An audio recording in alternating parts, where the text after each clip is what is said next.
हर हर महादेव। ओम नमः शिवाय। स्वागत है आपका इस वीडियो में। आज हम इसी समय से, इसी क्षण से योग की शुरुआत करते हैं।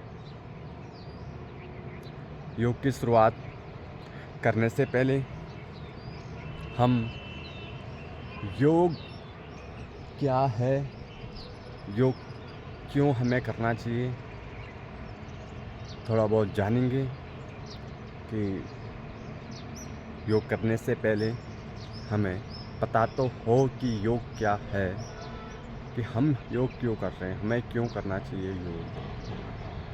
वैसे तो हम यहाँ इस भूमि में योग करने के लिए ही आए हैं। योग वो शब्द जो हमें परमात्मा की ओर हमें ले जाता है। योग वो शब्द जो हमें परमात्मा तक हमें ले जाने के बाद हमें वहाँ छोड़ता है। योग वो शब्द जो हमें इस संसार रूपी मोह माया से अलग करके एक अलग दुनिया, एक अलग संसार, वो संसार जहाँ बस आगे पीछे परमात्मा हो और हमारे आत्मा हो। योग वो शब्द जो हमें हमारी असल जो जन्म लेने का जो लक्ष्य था उसकी जागृति कराता है। योग वो शब्द है जो हमें उठाता है, जो हमें हमारी जो आँखें हैं, बाह्य आँखें हो या हमारी आंतरिक आँखें हो, उसको जगाता है। योग वो शब्द है जो हमें जागृति देता है। हालांकि मैंने बहुत कुछ बोल दिया है योग शब्द पे, और बहुत कुछ आगे भी बोल सकता हूँ, कई घंटों तक बोल सकता हूँ योग शब्द क्या है। बस यूँ समझो कि आप और हम योग करने के लिए ही हमारा जन्म हुआ है, और योग का बस एक ही तात्पर्य है, एक ही अर्थ है, परमात्मा तक हम परमात्मा में मिल जाएं और परमात्मा हम में मिल जाएं। जब भी आप योग करें, जब भी आप योग अभ्यास करें, तो एक ही धारणा लेके आप उस आसन में बैठें कि आप परमात्मा से जुड़ रहे हैं। हालांकि आज का जो संसार है, आज की जो दुनिया है, वो योग शब्द को थोड़ा अलग दूसरे नज़रिए से देखता है। उसको भी मैं आपको बताऊंगा किस नज़रिए से आज का जो संसार है, आज के जो बच्चे हैं, जो लोग हैं, वो योग शब्द को देखते हैं।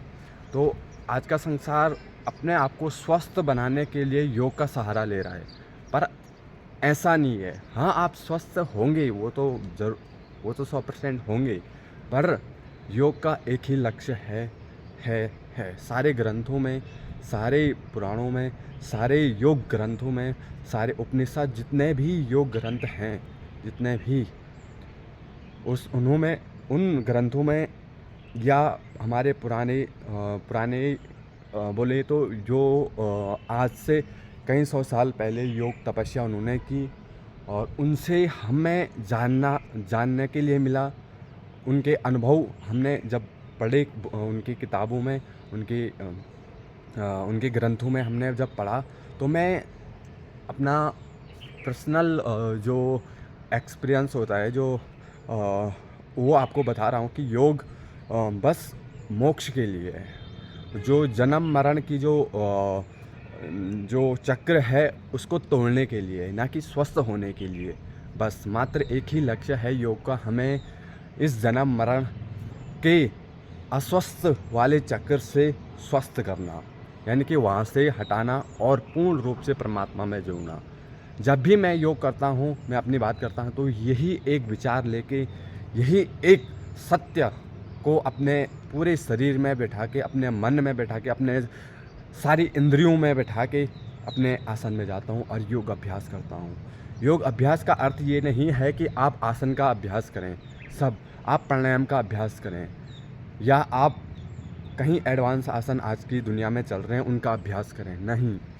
वो योग का मात्र एक अंग है, उसका अभ्यास आप करते हैं तो ये ना समझे कि आप योग अभ्यास करते हैं, या कुछ प्राणायाम का अभ्यास आप कर रहे हैं तो ये ना समझो कि आप प्राणायाम कर रहे हैं। हालांकि यूट्यूब पे भी रामदेव बाबा जी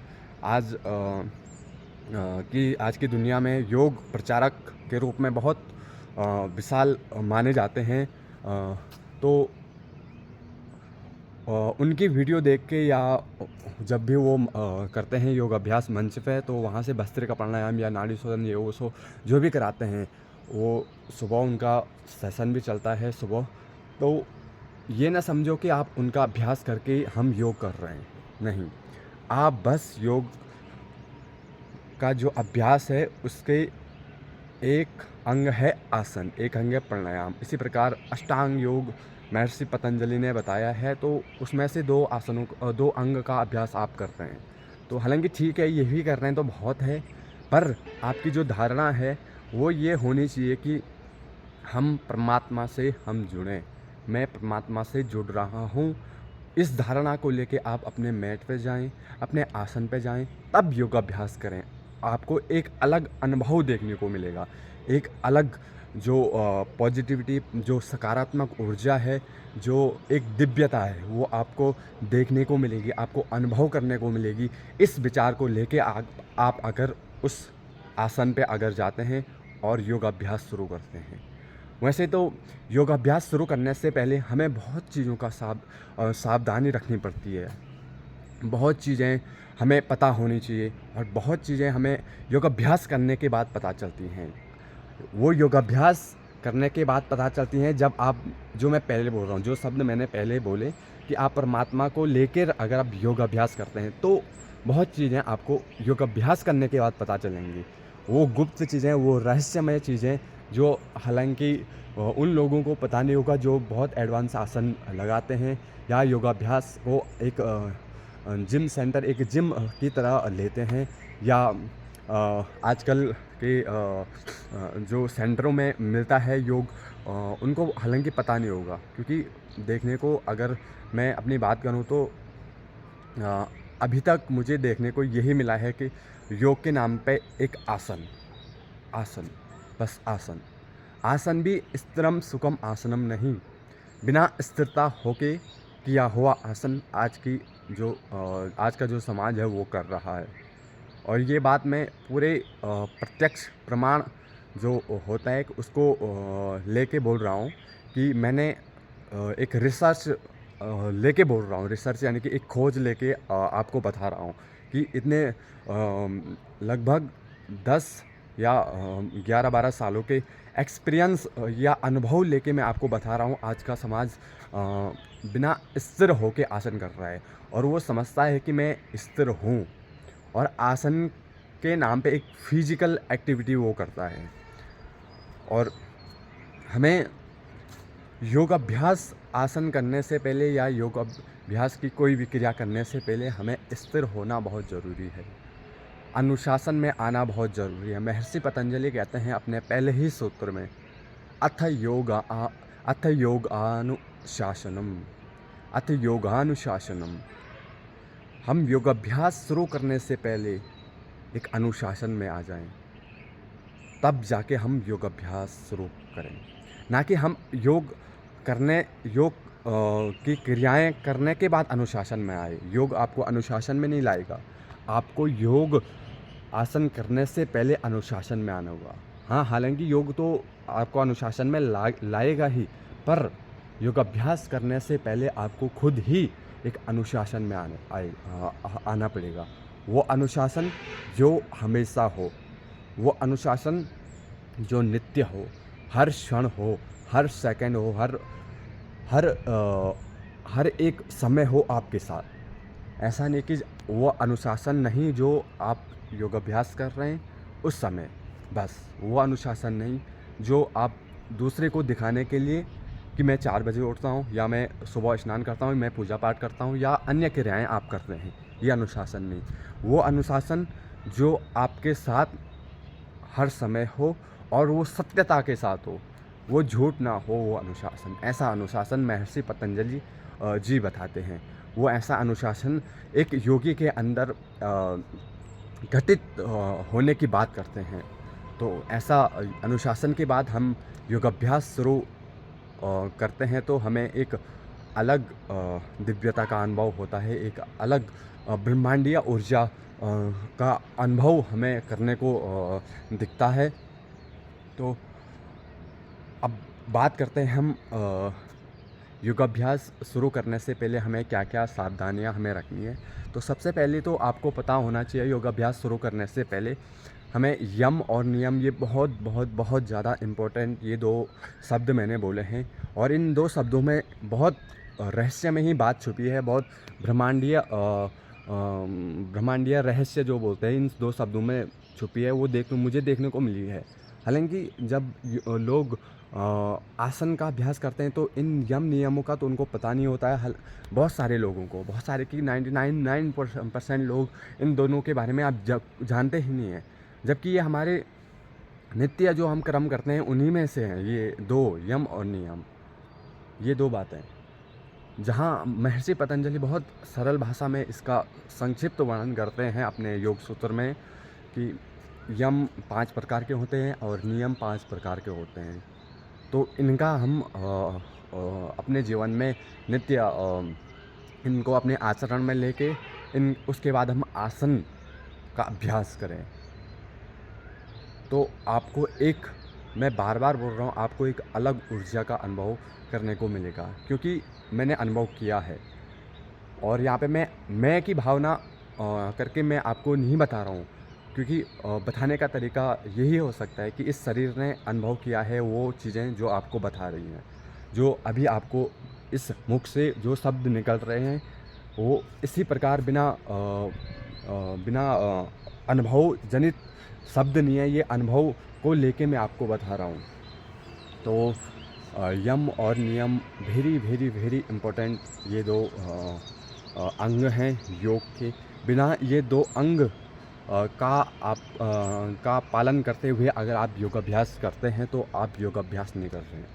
ये आप अपने कहीं उस पे लिख दो, दीवार पे लिख दो या किसी कॉपी पे लिख दो कि आप इन 2 अंगों के बिना योगाभ्यास नहीं करते हैं, यम और नियम। अहिंसा, सत्य, अस्तेय, ब्रह्मचर्य, अपरिग्रह, शौच, संतोष, तप, स्वाध्याय, ईश्वर प्रणिधान। ये 10 अंग मैंने आपको बताए। इनका पालन अगर आप करते हैं तो हाँ, इनका पालन आप अगर करते हैं तो हाँ, आप योग करते हैं। हाँ, आप सच में परमात्मा तक जाते हैं, जुड़ते हैं, परमात्मा से मिलते हैं, प्रत्यक्ष बातें करते हैं परमात्मा से। और ये दोनों अंग जो मैंने बताए 10 पॉइंट, इनका अपने जीवन में धारण करना बहुत ज़्यादा सरल भी है और बहुत ज़्यादा कठिन भी है। तो इन दोनों का अपने जीवन में धारण कीजिए और उसके बाद योगाभ्यास कीजिए। तो हम मैं जो आज से ये योगाभ्यास का सीरीज़ शुरू कर रहा हूँ, योगाभ्यास की वीडियो बनाना शुरू कर रहा हूँ। तो बस ये वीडियो का बनाने का लक्ष्य ये था कि हमें योगाभ्यास को करने से पहले योग के बारे में जानना बहुत ज़रूरी है कि योग हालांकि है क्या, हमें योग किस प्रकार करना चाहिए, किस धारणा को लेके करना चाहिए। अब मैंने पहले भी बताया योग की धारणा एक ही है, परमात्मा से मिलना। योग का लक्ष्य एक ही है, परमात्मा से मिलना। हाँ, अगर कोई व्यक्ति योग को करता है, योगाभ्यास करता है कि मैं स्वस्थ हो जाऊँ, मेरे पे कहीं बीमारियाँ हैं या और कहीं समस्याएं वो समाप्त हो जाए, इस धारणा को लेके योगाभ्यास करते हैं, वो दूर होंगी, वो समस्याएं, आप स्वस्थ होंगे, वो तो है ही, आप स्वस्थ होंगे योगाभ्यास करके। कोई बीमार व्यक्ति है वो योगाभ्यास करता है तो वो स्वस्थ होगा ही, वो तो होना ही है उसने। योग अभ्यास में इतनी शक्ति है कि अस्वस्थ को भी स्वस्थ बना देती है, रोगी को भी निरोगी बना देती है। ठीक है, तो अब देखो किस प्रकार वो जानता नहीं है, क्योंकि योग का लक्ष्य एक ही है, परमात्मा से जुड़ना। बस वो उस पॉइंट तक जाता है जहाँ उसने स्वस्थ होना है। एक रास्ता है, रास्ते में सबसे एंड में परमात्मा है और बाकी दुकानें खुली हैं, स्वस्थ की दुकानें या आनंद की दुकानें या कुछ और वगैरह वगैरह जो आज का संसार करता है, फ्लेक्सिबिलिटी की दुकानें या दिखावटी दुकानें कि हाँ मेरी ये आसान लगता है, ये वो सो रास्ते में को लिया, एंड में है परमात्मा। तो आपको पता होना चाहिए कि आपको किस दुकान तक जाना है। किसी को स्वस्थ होना है तो स्वास्थ्य की दुकान सबसे पहले आ गई, किसी को थोड़ा आसन में फ्लेक्सिबिलिटी बढ़ाना है तो फ्लेक्सिबिलिटी की दुकान थोड़ा उसके बाद आ गई। तो इसी प्रकार कई दुकानें खुली हैं, अंत में परमात्मा एक लक्ष्य है जहाँ तक सबको पहुँचना है। और लोग उस परमात्मा जो पूरी दुनिया की एक दुकान है, पूरे ब्रह्मांड की दुकान है, जो पूरे संसार का निर्माण करता है, वो दुकान जो कभी नष्ट नहीं हो सकती, वो सत्यता, वहाँ तक उसको लेके अगर आप योग करेंगे तो बहुत आनंद आपको आएगा, बहुत मज़ा आपको आएगा। और लोग रास्ते की वो दुकानें जो थोड़ा बहुत खुली हैं, फिर वो अस्वस्थ हो जाते हैं, वहीं तक पहुंच पाते हैं। अगर आप इस धारणा को लेके आप चलेंगे कि मैं परमात्मा की दुकान तक मुझे जाना है, तो आपको रास्ते की जो दुकान का जो आपको लाभ है वो तो वैसे ही आपको मिलेंगे, स्वस्थ तो आप वैसे ही होंगे, और आनंद तो वैसे भी आएगा आपको, फ्लेक्सिबिलिटी तो आपको वैसे भी आएगी, एक दिव्यता तो वैसे भी आपको मिलेगी। अगर आप ये लेके चलते हैं कि मुझे योग अभ्यास करके परमात्मा की दुकान तक पहुंचना है, पहुँचे आप पहले से ही हैं, वो तो है, पर कहीं संसार की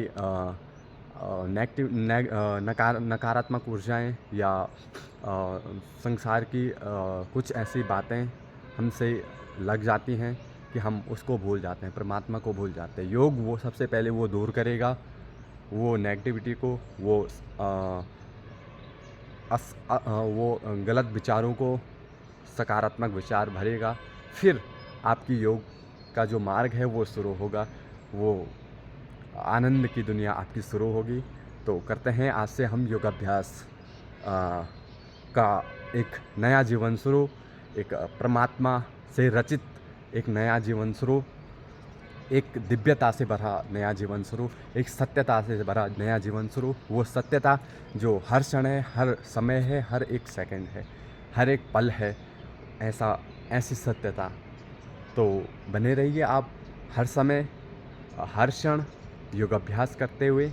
योगाभ्यास हम हर एक सेकंड भी कर सकते हैं, वो मैंने आपको पहले बताया है, यम नियम, उसमें सत्य बोलना, ये वो सो जो भी है वो हम हर एक सेकंड करते हैं, उसमें भी आप योगाभ्यास करते हैं। आप कोई कार्य कर रहे हैं सजगतापूर्वक, उसमें भी आप योगाभ्यास करते हैं। आप आप बातें कर रहे हैं सजगतापूर्वक, योगाभ्यास कर रहे हैं। मैं आपसे बातें कर रहा हूँ यानी कि सजगतापूर्वक कर रहा हूँ, तो योगाभ्यास हो रहा है, परमात्मा का नाम जुड़ा है, योग अभ्यास कर रहे हैं आप। तो इसी प्रकार करते रहें, तो आगे भी हम आपको वीडियो देखने को मिलेंगी इसी प्रकार की। अब हम आसन की वीडियो बनाएंगे, यम नियम को थोड़ा संक्षिप्त में लेके आपको मैं बताऊंगा।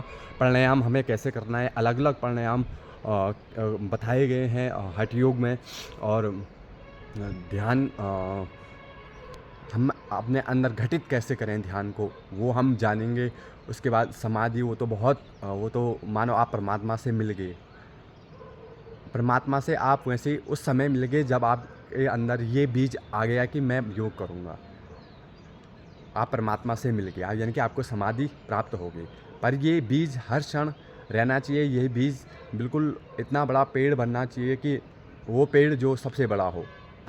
आपको वो पेड़ बनना है, मुझे वो पेड़ बनना है, इस दुनिया के हर बच्चे को, हर एक व्यक्ति को वो पेड़ बनना है जो सबसे ऊंचा है, जो ऊपर से बिल्कुल अपने नज़रों से नीचे देखें, और जो संसार के पेड़ छोटे मोटे हैं उनको बस ऐसे देखें नीचे।